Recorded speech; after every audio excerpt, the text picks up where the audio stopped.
Raptors got out to a huge lead to start the game, and that pretty much was enough for the rest of it as the Lakers can't quite complete the comeback. Raptors win by double digits, and we're going to break down everything you need to know in tonight's post-game show.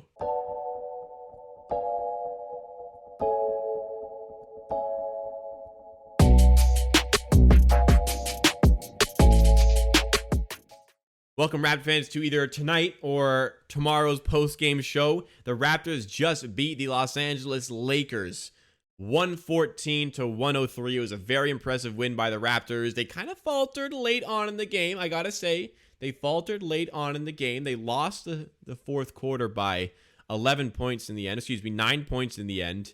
But the overpowering first quarter was enough for the Raptors. They got out to like a 25-4 advantage to start the game.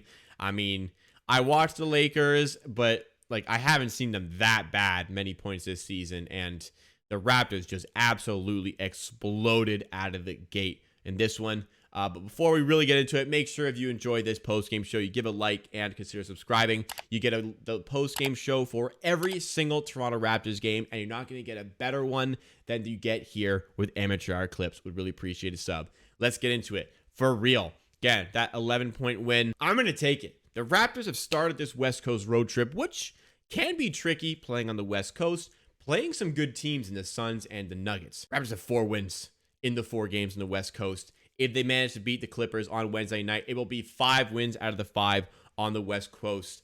Right before this little run of games started, I said that this was the most important part of the season for the Raptors because it was a difficult stretch of games, but they needed the wins. They needed to keep pace with the Cleveland Cavaliers. And not only are they keeping pace, but they are getting themselves back in the race for that 6th spot. Cleveland won today. We're 1 game back of the 6th position, but a game against Cleveland looming in the near future. We got the Clippers away, Lakers at home, Sixers and Bulls away, and then you got the Cavs again. 5 games till you get there. What sort of position can you put yourself in by then?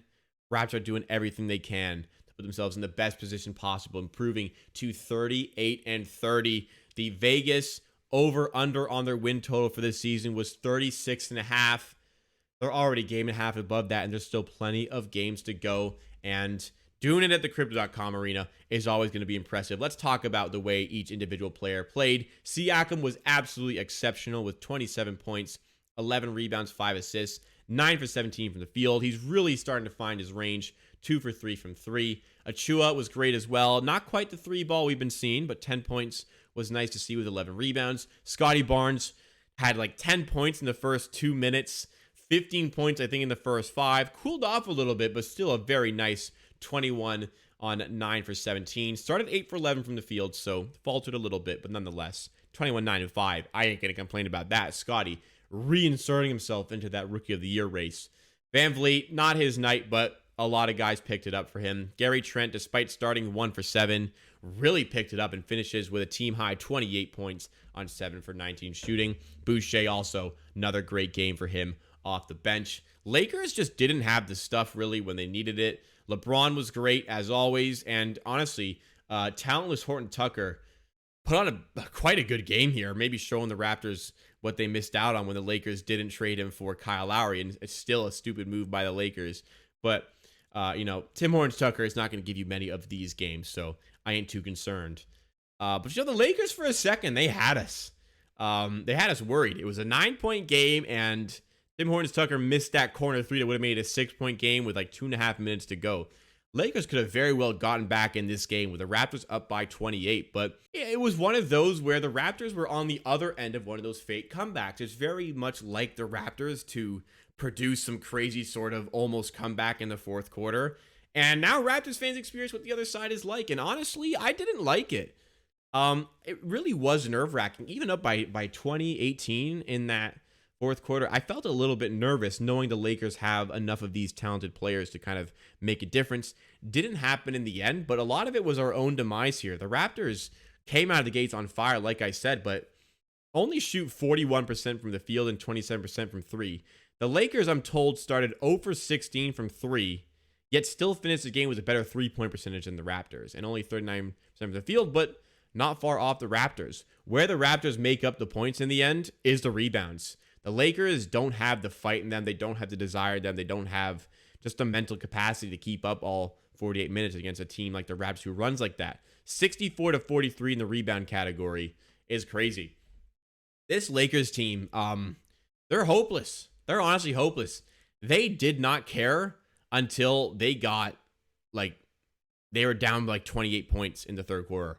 That is, like, until then, I did not see any sort of bite from this Lakers team. And there's a reason they've lost all 8 games since the All-Star break that LeBron has not scored 50-plus points in. They played 10 games. He scored 50-plus in 2 of them. They won those 2, and they have not won any of those other games. They're now 29-38. I honestly can't believe what's going on in the Lakers, but that's not my problem.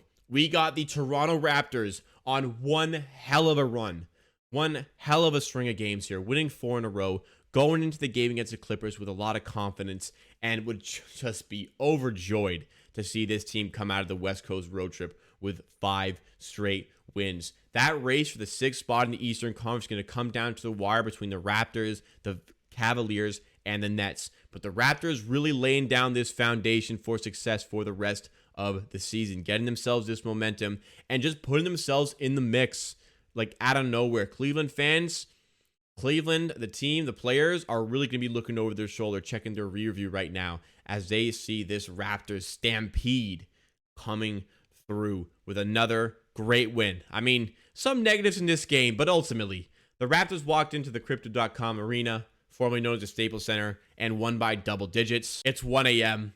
We got the win. And at the end of the day, that's all that really matters, doesn't it? Along with some fantastic individual performances. Can't ask for a lot more.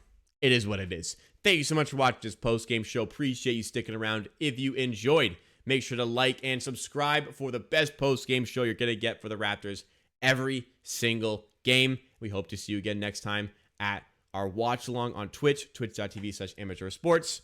See you Wednesday night for the post-game show after the Clippers game.